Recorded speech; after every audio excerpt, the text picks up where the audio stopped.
Have you ever had one single second that changed everything, not because it destroyed your life, but because it opened your heart wider than you ever thought possible?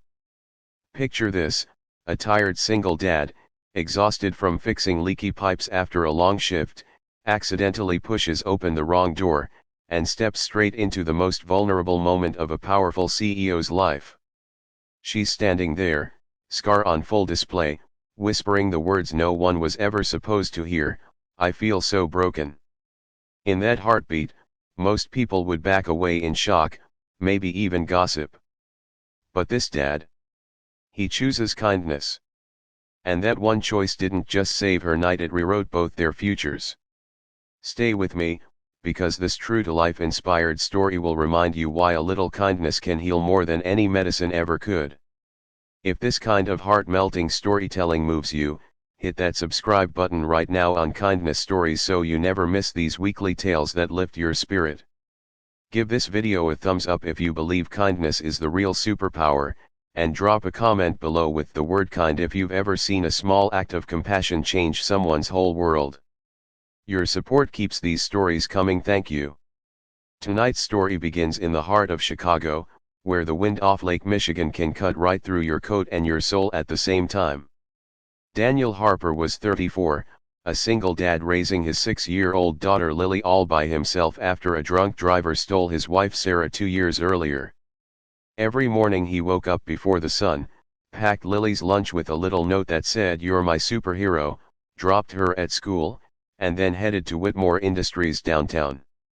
He wasn't in the boardroom wearing fancy suits, he was the facilities manager, the guy who kept the lights on and the pipes working so the big shots could close million-dollar deals. Daniel didn't mind.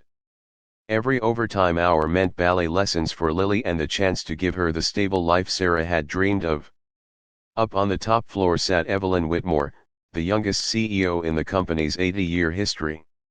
To the outside world she was ice-sharp suits, sharper negotiations, never a hair out of place. But no one knew that 6 months earlier she'd survived emergency heart surgery for a condition she'd hidden since childhood. A jagged scar now ran down the center of her chest like a lightning bolt she couldn't hide from herself. Every night after the building emptied, Evelyn would lock her private suite door, slip out of her armor, stare at that scar in the mirror, and whisper the same broken sentence, "Why couldn't I just be normal?" One rainy Thursday, a pipe burst on the executive level right before midnight. Daniel grabbed his toolbox and rode the service elevator up, humming the lullaby he used to sing Lily. He thought the floor was empty. He didn't know Evelyn had stayed late after a brutal board meeting. He pushed open the private bathroom door that maintenance keys opened, and there she was, blouse half off, scar glowing under the harsh light, tears streaming as she whispered those words again. Time froze. Daniel's first instinct was to apologize and bolt. But something in her voice, the same raw ache he'd heard in his own mirror after losing Sarah, stopped him cold. He didn't stare, didn't smirk, didn't pull out his phone. He gently said, "Ma'am, I'm so sorry. I'll fix this pipe and be gone in 2 minutes. But, if it's okay, that scar? It looks like the mark of someone who fought like hell and won. My late wife had one from her C-section with Lily. She called it her badge of courage." He kept his eyes on the floor, voice steady and warm like a Midwestern neighbor offering coffee on a cold day. Evelyn expected fury, a lawsuit, or at least awkward silence. Instead she heard kindness, pure, uncomplicated kindness from a man who had nothing to gain. She pulled her blouse closed, wiped her eyes, and managed a shaky "thank you." Daniel fixed the pipe in record time, nodded respectfully, and left without another word. But that night, for the first time in months, Evelyn didn't cry herself to sleep. She slept thinking about the janitor, no, the dad who saw her brokenness and called it strength. The next morning Evelyn summoned Daniel to her office. He walked in expecting to be fired. Instead she slid a coffee across the desk and said, "You didn't have to say what you said last night. Most people would have run or recorded it for gossip. Why didn't you?" Daniel shrugged, smiling softly. "Ma'am, life's already hard enough. Figured you didn't need judgment on top of whatever you're carrying. My daughter Lily says scars are just where superheroes got stitched back together. Evelyn laughed a real laugh that surprised them both. From that moment, tiny acts of kindness started stitching their worlds together. Daniel began leaving little notes on her desk when he serviced her floor, quotes about resilience he found on the internet, a drawing Lily made of a CEO superhero lady. Evelyn, who had never let anyone close, started asking about Lily's ballet recital. She quietly paid for the entire dance studio's new floor after hearing Lily's class needed better practice space, but she made Daniel promise not to tell anyone it came from her. Just kindness, she said. You showed me how. Their connection deepened in the quiet ways that matter most in America: family barbecues on weekends, Evelyn showing up in jeans to watch Lily's recital and cheering louder than any parent, Daniel teaching Evelyn how to make Sarah's famous mac and cheese because grief tastes better when shared. He never pitied her. He celebrated her. When board members whispered that the CEO was getting too friendly with the maintenance guy, Daniel took the heat without complaint. When gossip columns hinted at scandal, Evelyn stepped into a company-wide town hall, unbuttoned her jacket just enough to reveal the scar, and told 10,000 employees, "This mark almost took my life." One kind employee reminded me, "It proves I'm still here." Kindness doesn't weaken leadership, it makes us human. The room erupted in applause. Investors grumbled, but employee morale soared. Sick days dropped, ideas flowed, because people felt seen. Challenges tested them hard. Daniel's sister warned him the relationship could cost him custody if things went public and ugly. Evelyn's doctors said stress might strain her heart again. One night Lily asked, "Daddy, is Miss Evelyn gonna leave us like Mommy did?"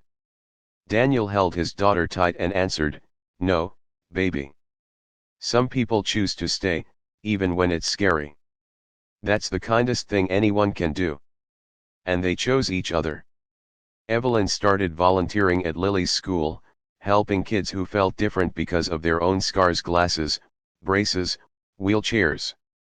Daniel taught her to slow down, to eat real meals, to laugh until her sides hurt.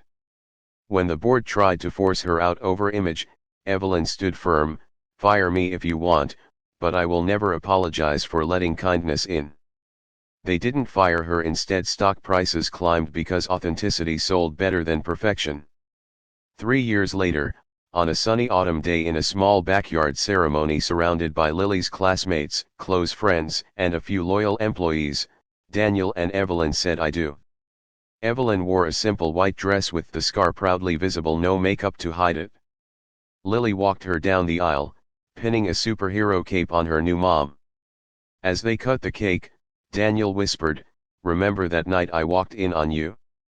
Best mistake I ever made." Evelyn smiled through happy tears, "You didn't walk in on my brokenness.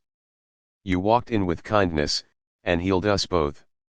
Friends, that's the power of kindness in real life: not grand gestures, but the quiet choice to see someone's pain and respond with gentle truth instead of judgment. In a country where we rush past strangers every day, where social media rewards the loudest hot takes, Daniel's simple words remind us, you never know whose scar you're about to see. You never know whose whisper of "I feel broken" is waiting for your kindness to answer, "You're a survivor." So today, right where you are, in traffic, at the grocery store, in your own office, look for that moment. Hold the door. Ask, "Are you okay?" and mean it. Tell the tired parent they're doing great. Compliment the coworker who's struggling. Because kindness isn't weakness, it's the glue that turns strangers into family, wounds into wisdom, and ordinary days into life sentences of love. If this story touched you, share it with someone who needs to hear that they matter. Carry Daniel's example into your week. Be the person who chooses kindness when it would be easier to scroll past. Because the world doesn't need more perfect CEOs or flawless lives, it needs more single dads with toolboxes and bigger hearts, more Evelyns brave enough to show their scars, and more of us willing to say, "You're not broken. You're beautifully human." Thank you for watching. Go spread some kindness today, you just might rewrite someone's entire story. See you in the next tale on Kindness Stories. Stay kind, America. We've got this.